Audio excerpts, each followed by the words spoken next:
Assalamualaikum warahmatullahi wabarakatuh. Berkata Zubair bin Awam radhiyallahu an, barang siapa di antara kalian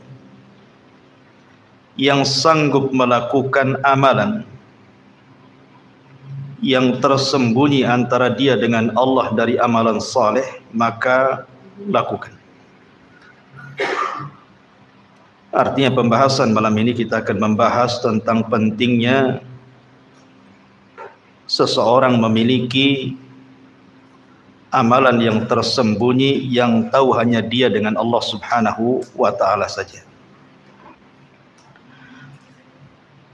Ma'asyiral muslimin yang dimuliakan Allah Subhanahu wa taala. Di dalam hadis Thauban ini maulan Nabi sallallahu alaihi wasallam. Beliau pernah mendengar Nabi sallallahu alaihi wasallam bersabda, "La a'lamanna aqwaman min ummati ya'tuna yaumal qiyamati bihasanati amsali jibali tihamatan baydan." Fayaj'aluha Allahu azza wa jalla haba'an manthura. Qala Thauban, ya Rasulullah, sifhum lana jallihim lana alla nakuna minhum wa nahnu la na'lam. Qala amma innahum ikhwanukum wa min jildatikum wa ya'khuduna minal laili kama ta'khudun walakinnahum aqwamun idza khalau bimaharimillahi tahakuha.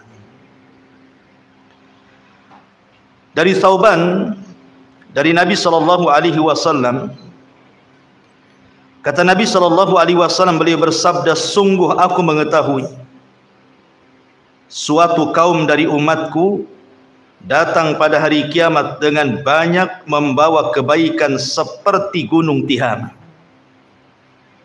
Namun Allah Subhanahu wa taala menjadikan kebaikan tersebut seperti debu yang berhamburan. Maka Thauban kemudian berkata, ya Rasulullah, coba sebutkan sifat-sifat mereka, biar kami jelas, biar kami tidak seperti mereka. Maka Nabi SAW bersabda, adapun mereka adalah saudara-saudara kalian, kulit mereka sama dengan kulit kalian, mereka menghidupkan malam dengan ibadah sama dengan kalian, akan tetapi mereka adalah kaum yang jika bersendirian mereka merobek dengan cara bermaksiat kepada Allah Azza wa Jal dengan tidak terang-terangan. Ma'asyiral muslimin yang dimuliakan Allah Subhanahu wa taala. Ada sebagian kita, saya, Anda atau siapapun, pasti pernah melakukan maksiat yang orang tidak tahu. Pasti itu. Apalagi dengan tersebarnya media-media hari ini, tangan-tangan kita hampir setiap orang pasti pegang handphone. Entah satu orang, 2 handphone, 3 handphone kan itu. Pasti dengan alat itu kita bermaksiat kepada Allah Subhanahu wa taala di tengah-tengah kesendirian kita. Dan bermaksiat secara tidak terang-terangan itu bahaya sekali. Dari hadis Thauban ini kita simpulkan bahwa sampai ada orang-orang yang sholat malamnya tidak pernah putus, ibadahnya tidak pernah putus, dan dia mendatangkan pahala itu seperti gunung Tihama, saking banyaknya. Tapi rupanya amalan-amalan itu dihancurkan oleh Allah Subhanahu wa taala gara-gara dengan maksiat yang tidak terang-terangan. Lihat bahayanya maksiat tidak terang-terangan itu, menghabiskan semua amalan. Yang ingin saya katakan, kalaulah kita memang tidak bisa meninggalkan maksiat yang tidak terang-terangan itu, maka jadikan di sisi lain amalan-amalan yang juga dilakukan tidak terang-terangan. Amalan itu maksudnya antara kita dengan Allah saja yang tahu. Kenapa demikian? Karena tadi sudah saya katakan bahwa kalau orang melakukan perbuatan maksiat dan tidak diketahui orang, bersendirian merasa lezat dengan maksiat, menggugurkan amalannya, maka sama halnya orang yang melakukan ibadah sembunyi-sembunyi, hanya dia yang tahu dengan Allah saja, maka pahalanya akan banyak. Artinya bahwa kalau dalam satu hari itu kita 1-2 kali melakukan kemaksiatan yang tidak terang-terangan, maka satu hari itu juga gunakan waktu untuk ibadah tidak terang-terangan kepada Allah Azza wa Jalla. Supaya apa? Supaya keburukan itu dicampur adukkan dengan kebaikan. Dan Allah Subhanahu wa taala mengatakan dalam surah Hud ayat 114, innal hasanat yudhibnas sayyi'at. Kebaikan-kebaikan itu bisa menggugurkan keburukan. Artinya kalau seandainya tazaham, berkumpul maksiat yang tidak terang-terangan dengan kebaikan yang tidak terang-terangan, mudah-mudahan kebaikan itu bisa mengalahkan maksiatnya. Karena bagaimanapun Nabi SAW mengatakan dalam hadis Abi Hurairah radhiyallahu an, lama qadallahu al-khalqa kataba indahu fawqa arsy inna rahmati sabaqat ghadabi, wa fi riwayati lil Muslim inna rahmati taghlibu ghadabi. Kata Nabi SAW, ketika Allah Subhanahu wa taala menciptakan makhluknya, maka Allah Subhanahu wa taala mencatat seluruh takdirnya di sisinya, di atas arasy-Nya. Kemudian Allah mengatakan, sesungguhnya rahmatku akan mendahului kemurkaanku. Dalam riwayat, sesungguhnya rahmatku bisa mengalahkan kemurkaanku. Artinya bahwa kalau seandainya kita selingi maksiat yang tidak terang-terangan dengan kebaikan yang tidak terang-terangan juga, boleh jadi kebaikan yang tidak terang-terangan itu mendatangkan rahmat, sementara maksiat yang tidak terang-terangan itu mendatangkan azab. Boleh jadi rahmat yang Allah turunkan itu bisa mengalahkan kemurkaannya, azab yang diturunkan. Makanya kenapa Nabi SAW mengatakan, lau ya'lamul mu'min ma indallah minal uqubati ma tami'a bi jannatihi ahad, walau ya'lamul kafir ma indallah minar rahmati ma qanata min jannatihi ahad. Kalaulah seorang mukmin itu mengetahui bagaimana murkanya Allah Subhanahu wa taala, tidak ada orang yang hendak masuk surga karena ketakutan dengan kemurkaan Allah Subhanahu wa taala. Tetapi kalau seandainya orang kafir itu tahu betapa luasnya rahmat Allah, tidak ada satupun orang kafir yang putus asa untuk masuk ke dalam surga. Ma'asyiral muslimin yang dimuliakan Allah Subhanahu wa taala, terlebih Nabi SAW mengatakan, ittaqillah haitsuma kun wa addi'il as-sayyi'atal hasanata tamhuha wa khaliqin nas bi khuluqin hasan. Kata Nabi SAW, bertakwalah kepada Allah dimanapun anda berada, dan ikutilah keburukan dengan kebaikan, niscaya kebaikan itu bisa menghapus keburukan. Maka sebagai muqaddimah, saya katakan bahwa biasakan kita melakukan amal yang hanya tahu antara kita dengan Allah saja. Sebagaimana kita sudah terbiasa melakukan maksiat yang hanya tahu kita dengan Allah, manusia tidak tahu. Supaya antara kejahatan yang kita lakukan dengan kebaikan itu berperang di situ. Dan kebaikan itu pasti mengalahkan kejahatan. Baik ma'asyiral muslimin yang dimuliakan Allah Azza wa Jalla, lalu apa faedahnya? Kenapa para ulama sangat menganjurkan kepada kita untuk melakukan amalan yang kalau bisa amalan itu tidak ada yang tahu kecuali kita dengan Allah saja.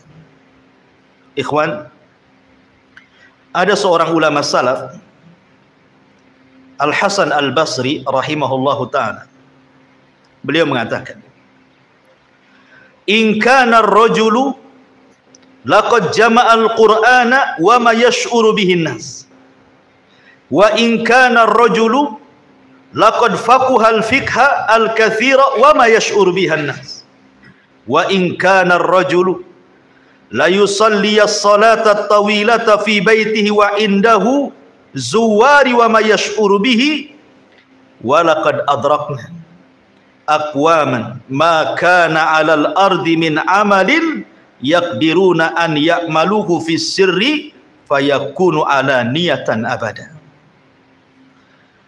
Lihat bagaimana indahnya perkataan Hasan Al-Basri. Beliau mengkisahkan tentang pendahulu-pendahulunya. Hasan Al-Basri ini hidup di zaman tabi'in. Artinya para pendahulunya para sahabat. Beliau mengatakan ada orang di zaman para sahabat, seolah-olah beliau ingin mengatakan seperti itu. Sungguh telah mengumpulkan Al-Quran, menghatamkan Al-Quran, membaca Al-Quran, dan manusia tidak tahu kalau dia menghatamkan Al-Quran. Atau seseorang memiliki kecerdasan yang banyak sekali, tidak ada yang tahu kecuali dia dengan Allah saja. Atau ada seseorang yang sholat malam panjang sekali di rumahnya, di sekitarnya, tetangganya tidak ada yang tahu, bahkan keluarganya tidak tahu. Tetapi kata Hasan Al-Basri, beliau bercerita di zamannya ini, laqad adrakna aqwaman, tapi kami mengetahui sebuah kaum, ma kana 'alal ardi min amalin yaqdiruna an ya'maluhu fi sir. Mereka hidup di permukaan bumi mengamalkan sebuah amalan, mereka tidak sanggup mengamalkan amalan itu secara tidak terang-terangan. Fayakunu 'alaniyatan abada, maka selamanya dia ingin menampakkan ibadahnya kepada manusia. Ini Hasan Al-Basri bicara di zamannya. Sekarang kita bicara di zaman kita, ikhwan. Hampir semua kita ataupun kaum muslimin umumnya, kalau melakukan amal soleh itu rasanya ingin dilihat orang, kan? Kalau bisa sholat kita itu tampaklah kepada orang. Kalau bisa puasa kita ini tampak kepada orang. Kalau bisa bacaan Quran ini dapatlah pujian orang. Kalau bisa sedekah ini dapatlah kemudian ucapan-ucapan baik dari orang. Seolah-olah tidak ada ibadah yang harusnya disembunyikan menjadi terang-terangan, kan? Karena di zaman Hasan Al-Basri saja itu sangat disayangkan oleh Hasan Al-Basri terjadi seperti itu. Apalagi kita yang jauh di sana dengan para salafun saleh. Kita hidup di zaman fitnah. Makanya hidup di zaman fitnah ini agak sulit kita ini untuk menyembunyikan sebuah amalan. Makanya siapapun yang mampu menyembunyikan amalannya di zaman fitnah, apa kata Nabi SAW dalam hadis Amir ibn Sa'ad ibni Abi Waqqas dari bapaknya radhiyallahu an, dia mengatakan, kata Nabi SAW, innaha satakunu ba'di fitanun aw qala umurun khairun nasi fiha al-ghaniyul khafiyut taqi. Masyaallah. Sungguh akan datang setelahku, kata Nabi SAW, berbagai macam fitnah. Sebaik-baik manusia adalah orang-orang yang merasa cukup dan menyembunyikan amalan. Sedikit kita akan berbicara tentang Al-Quran atau Qasasul Quran yang bicara soal amalan sirriyah. Bagaimana keutamaannya, baru kita bicara tentang hadis-hadis Rasul, baru beberapa qasasus salaf, kisah-kisah salaf, supaya menjadi ibrah dan pelajaran bagi kita. Baik. Ma'asyiral muslimun yang dimuliakan Allah Subhanahu wa taala. Di dalam surah Yusuf Saya kira kita semua sudah tahu kisahnya siapa? Nabi Allah Yusuf alaihi salatu wassalam. Dijelaskan di dalam Al-Quranul Karim tepat pada ayat 23. Wa rawadathu allati huwa fi baitiha an nafsi wa ghallaqatil abwabi wa qalat hayta lak qala ma'adzallah innahu rabbi ahsana mathwaya innahu la yuflihu zalimun. Dan perempuan yang dia Yusuf tinggal di rumahnya menggoda dirinya, dan dia menutup pintu-pintu lalu berkata, kemarilah mendekat kepadaku. Maka Yusuf berkata, aku berlindung kepada Allah, sungguh Tuanku telah memperlakukan aku dengan baik. Sungguh orang-orang zalim itu tidak akan beruntung. Kemudian juga Allah mengatakan ayat selanjutnya, walaqad hammat bihi wa hamma biha laula an ra'a burhana rabbih kadzalika nasrifu anhu su' wal fahsya innahu min ibadinal mukhlasin. Dan sungguh perempuan itu telah berkehendak kepada Yusuf, dan Yusuf pun berkehendak kepadanya, sekiranya dia tidak melihat tanda dari Tuhannya, demikianlah kami palingkan darinya keburukan dan kekejian itu. Sungguh dia Yusuf termasuk hamba kami yang terpilih. Ikhwatul fiddin, muliakan Allah Azza wa Jalla. Kita semua tahu kisah Nabi Yusuf ketika digoda oleh siapa? Zulaiha, wanita yang sudah membesarkannya 10 tahun, tiba-tiba menaruh cinta yang luar biasa sejak diambil sampai 10 tahun dia menunggu waktu itu. Akhirnya kemudian cinta itu sudah meledak, tidak sanggup lagi dirahasiakan oleh Zulaiha. Akhirnya dia pun mengemukakan cinta itu dengan cara ingin melakukan perzinahan dengan Nabi Yusuf. Makanya kemudian suatu malam atau suatu hari Yusuf dimasukkan ke ruangannya, kemudian dikunci seluruh pintu dan juga jendela. Tidak ada orang yang tahu kecuali dia dan Yusuf. Artinya, kalau seandainya Nabi Yusuf alaihi salatu wassalam bukan laki-laki yang afaf, menjaga kehormatannya, bisa saja terjadi perzinahan antara dengan Zulaiha. Bagaimana tidak? Zulaiha wanita cantik, wanita yang memiliki kedudukan. Di satu sisi Yusuf seorang musafir, jauh dari keluarganya, masih bujangan lagi. Artinya bahwa memungkinkan melakukan zina itu tidak mustahil bagi Yusuf. Apalagi dijelaskan dalam Al-Quran, wa qad hammat bihi wa hamma biha. Wanita itu mau, Yusuf pun mau sebenarnya. Tetapi kalau bukan karena Yusuf alaihi salatu wassalam melihat burhana rabbi, kekuasaan Allah subhanahu wa ta'ala. Ada yang mengatakan diingatkan dengan ayahnya Ya'qub, ada yang mengatakan Allah subhanahu wa ta'ala memasukkan kesadaran dalam hatinya, ada yang mengatakan dia malu dengan patung yang ada di ruangan itu kemudian ditutupnya. Sadarlah dia. Akhirnya dia pun menolak ajakan Zulaiha itu, tidak mau berzina. Dia menjaga kehormatannya dan tidak melakukan maksiat secara sembunyi-sembunyi, berkhianat kepada majikannya. Bahkan walaupun diancam ketika itu kan, kalau engkau tidak mau melakukannya, saya akan penjarakan engkau. Tapi Yusuf mengatakan, as-sijnu ahabbu ilayya, bahwa penjara itu lebih baik bagiku dibandingkan mengikuti seruan.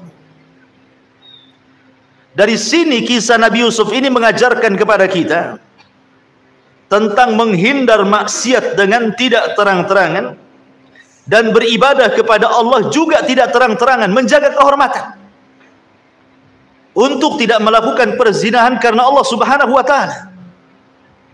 Makanya Allah subhanahu wa ta'ala memuji Yusuf dan mengatakan, innahu min ibadinal mukhlasin, sesungguhnya Yusuf dari hamba-hamba kami yang terpilih, karena dia sanggup menghindari maksiat tanpa terang-terangan dan mendekatkan diri dengan pun tidak terang-terangan, hanya dia yang tahu dengan Allah subhanahu wa ta'ala saja. Ini kisah yang pertama.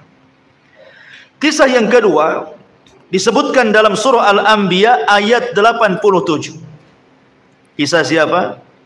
Kisah Nabi Allah Yunus alaihi salatu wassalam. Ketika Nabi Allah Yunus alaihi salatu wassalam meninggalkan kaumnya, padahal Allah belum mengizinkan, belum mengizinkan Nabi Allah Yunus untuk meninggalkan kaumnya. Tetapi Yunus pergi karena kemarahannya, kaumnya tidak ada yang beriman. Akhirnya kemudian Allah subhanahu wa ta'ala menguji Nabi Yunus karena pergi tanpa ada perintah Allah subhanahu wa ta'ala. Yunus pun naik perahu. Tiba-tiba perahunya terhenti di tengah lautan tanpa sebab. Singkat cerita, akhirnya Yunus sadar bahwa ini kesalahannya. Ketika terjadi undian, nama dia pula yang keluar. Akhirnya Yunus pun mencemplungkan diri ke lautan untuk mengurangi beban kapal. Rupanya Allah subhanahu wa ta'ala sudah menyediakan al-hut, ikan yang sangat besar. Kemudian menelan Yunus alaihi salam, kemudian membawa ke dasar lautan yang sangat dalam, yang sangat gelap. Dari sini Nabi Yunus mengalami 3 kegelapan. Gelap dalam perut ikan, gelap di dasar lautan, dan gelap tengah malam. Secara logika harusnya dia mati. Tapi zat yang menghidupkan dan mematikanlah Allah subhanahu wa ta'ala. Nabi Yunus alaihi salatu wassalam tidak henti-hentinya berdoa kepada Allah di dalam kegelapan itu. Tidak ada yang tahu dia bertasbih kecuali dia dengan Allah subhanahu wa ta'ala. Bagaimana akan ada yang tahu di dasar lautan dalam perut ikan? Tidak ada yang tahu kecuali dengan Allah saja, kan? Sehingga Allah subhanahu wa ta'ala berfirman dalam surah Al-Anbiya 87, fanada fi dhulumati alla ilaha illa anta subhanak inni kuntu minadh dhalimin. Maka Yunus pun menyeru dari kedalaman yang sangat gelap itu, alla ilaha illa anta, bahwa tidak ada Tuhan selain Engkau ya Rabb. Subhanaka inni kuntu minadh dhalimin, sungguh aku termasuk hamba-hambamu yang melakukan kezaliman. Yunus alaihi salam terus berdoa dan bertasbih serta berzikir di perut ikan itu. Dia melakukan hubungan spesial antara dia dengan Allah saja. Tidak ada yang tahu kecuali dia dengan Allah. Rupanya disebutkan bahwa suara Nabi Yunus ini melesat ke langit. Sehingga para malaikat di langit mengatakan, ya Rabb, sautun dhaifun ma'rufun min biladin gharibatin. Wahai Rabb, ada suara lemah yang telah dikenal sumbernya dari negeri yang terasing. Faqala ama ta'rifuna dzalik. Allah berfirman, tidakkah kalian mengetahui suara itu? Maka para malaikat mengatakan, la ya Rabb, manhu, tidak wahai Rabb, siapa itu? Suara siapa itu ya Rabb? Maka Allah mengatakan, abdi Yunus, itulah hambaku Yunus sedang bertasbih di perut ikan. Maka ketika kemudian Nabi Yunus terus bertasbih, la ilaha illa anta subhanaka inni kuntu minadh dhalimin, maka Allah katakan dalam Al-Anbiya 88-nya, fastajabna lahu wa najjaynahu minal ghammi wa kadzalika nunjil mu'minin. Maka kami telah memperkenankan doanya dan menyelamatkannya daripada kedukaannya, dan demikianlah kami selamatkan orang-orang yang beriman. Allah naikkan ikan itu ke permukaan, kemudian melepehkan Yunus, dan Yunus pun Allah selamatkan. Kata Allah, kalaulah bukan Yunus itu hamba kami yang senantiasa bertasbih, la labisa fil huti ila yaumi yub'atsun. Tentu Yunus akan tinggal di perut ikan sampai kiamat dibangkitkan. Lihat, apa syahidnya di sini? Syahidnya Nabi Yunus melakukan hubungan spesial antara dia dengan Allah, berkhalawat, berdua-duaan dengan Allah, bertasbih, berdoa, berzikir kepada Allah Azza wa Jal. Akhirnya Allah subhanahu wa ta'ala selamatkan Nabi Allah Yunus alaihi salatu wassalam. Ini dampak daripada ibadah sirriyah, ibadah yang tidak terang-terang.